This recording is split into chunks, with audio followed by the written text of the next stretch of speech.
To je veľmi dobrá otázka a v dnešnej dobe to úplne prirodzene rezonuje. Je nejaká miera rezistencie alebo toho, že ľudia majú obavy, úplne normálna, ale ja by som to tak čierne nevidel. Umelá inteligencia ľudí práve v právnických pozíciách nákupcov ešte dlho nenahradí, a to z jedného jednoduchého dôvodu.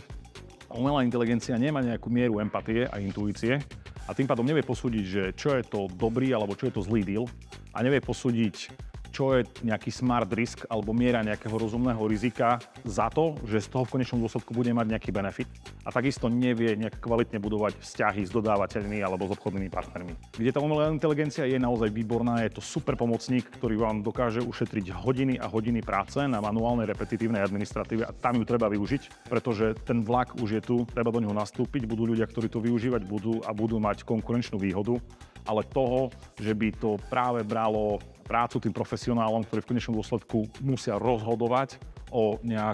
nejakej kvalite toho vzťahu s tým dodávateľom alebo s obchodným partnerom alebo o nejakých základných strategických veciach zmluvy, tak to sa ešte dlho nestane, takže nie je sa čoho bať.